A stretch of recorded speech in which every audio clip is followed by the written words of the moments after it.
почему у Александра Григорьевича не будет преемника. Все 24 года нахождения у власти Александра Лукашенко я слышу рассуждения разных людей про то, что вот-вот, как чертик из табакерки, появится некий его преемник, которому Александр Григорьевич добровольно и радостно отдаст свою власть. Сегодня, конечно, эти разговоры усилились, и понятно почему. Люди устали от Александра Григорьевича и хотят легкого решения смены власти, когда ничего не нужно делать, а все происходит само. Так вот, у меня для вас плохая новость. Преемника у Александра Григорьевича не будет.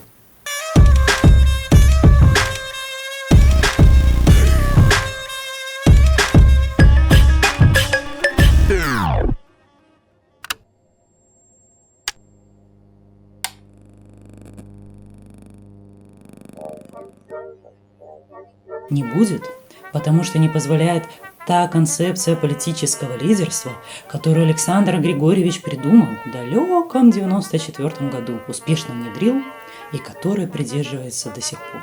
Концепция политического лидерства очень многое определяет у политика. И способы формирования команды, и способы решения внутрикомандных конфликтов, а они, конечно, есть всегда, и методы управления избирателями, то есть нами, кто не в его команде, и само существование посланий народу, способы принятия законов, декретов и многое-многое другое. А самое главное, концепция политического лидерства определяет способ, каким старый лидер передает свою власть новому лидеру. Вот на фото отличный пример противоположных концепций политического лидерства. Каждая из стран лидер противоположной страны с противоположной лидерской концепцией вызывает только усмешку и недоумение избирателей. Ну как за такого можно было проголосовать? Но в своей стране каждый из них имеет высокий, почти непререкаемый авторитет. Почему в Беларуси концепция политического лидерства еще более важна, чем в других странах?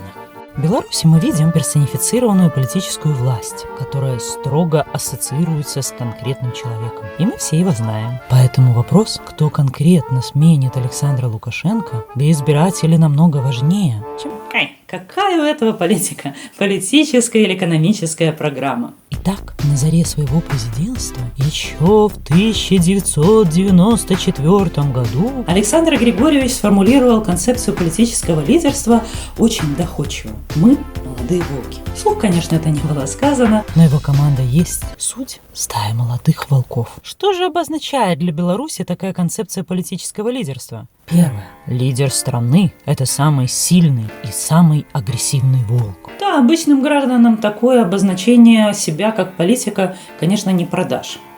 Поэтому изобретен красивый эвфемизм. Батька – это то же самое. Сильный, в том числе физически сильный лидер, который принимает все решения за всех остальных в стае или в стране. Несогласно заставляют покориться воле вожака или уничтожают.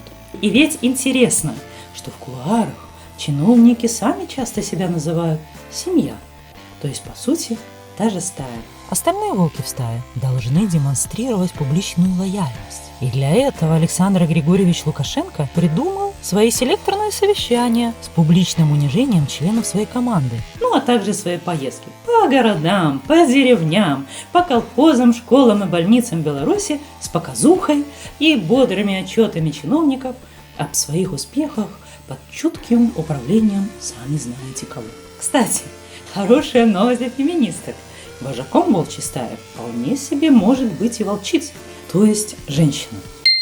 Второе. Лидерство строится на крови и на жестокости. Как батька или вожак стаи, Александр Григорьевич должен постоянно доказывать, что он самый-самый брутальный мачо во всех смыслах. Это и делает его заложником определенного политического выбора. Он не может показывать, например, свою слабость, а волчья стая под слабостью воспринимается, к примеру, гуманность и милосердие. В итоге Лукашенко не может, например, помиловать своих политических конкурентов из оппозиции, если они в данный момент сидят в тюрьме, потому что для команды это будет обозначать именно то, что он больше не батька, не вожак. Не может Александр Лукашенко отменить смертную казнь или хотя бы наложить мораторий на нее. Обратим внимание, что в ранние годы президентства смертная казнь применялась куда чаще, до нескольких десятков казней в год. Сейчас это пару человек за год, которые ни на что не влияют. Их можно было бы и не убивать, и не ругаться Западом. Но это влияет на настроение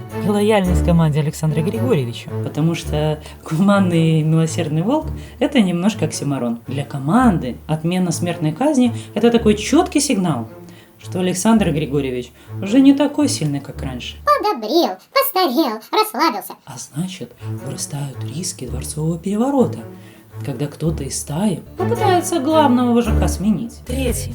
Свободные выборы в такой системе невозможны. В волчьей стае нет свободных выборов. Как нет честного подсчета голосов, равной конкурентной борьбы, дискуссий. Потому что при волчьей концепции политического лидерства победитель получает все.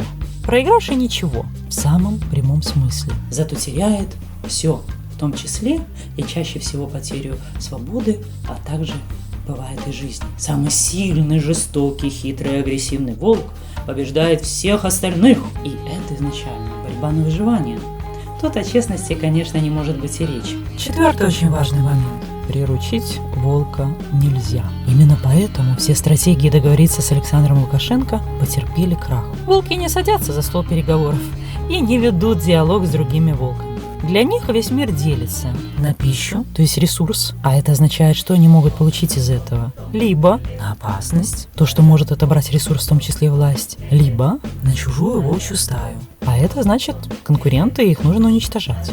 Поэтому попытки идти путем диалога и переговоров бесполезны и не дадут никакого результата. Кроме этого, волку по большому счету все равно, что будет с той территории завтра, где он сегодня живет и охотится. Равнозначно ему все равно, что было до него. Это такая специфика мышления волка. Какие же на сегодня есть стратегии смены Александра Лукашенко в публичной сфере? И что они обозначают для простого обывателя?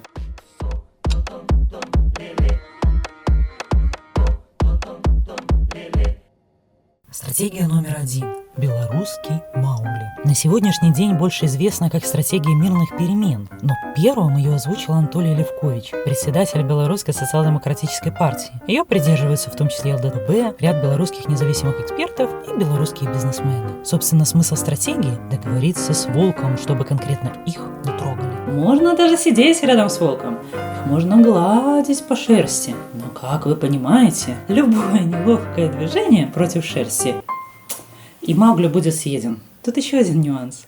Как бы Маугли ни старался, он не может стать полноценным членом стаи. И мы видим массу примеров, когда люди из оппозиции пытались договориться с вертикалью или перейти туда, но все равно не стали своими до конца. Мало того, если волкам нужно покушать, то Маугли – это хороший и грамотный стратегический запас. Сам передвигается, всегда чист, опрятен и всегда рядом. Например, в случае глубокого экономического кризиса власть предсказуемо начинает массово арестовывать крупных бизнесменов по каким-то нелепым обвинениям, а по сути доить их на деньги. Шансов стать вожаком стаи у Маугли никаких нет. Ему это, в принципе, и не нужно. Каждому Маугли достаточно, чтобы первым съели другого Маугли.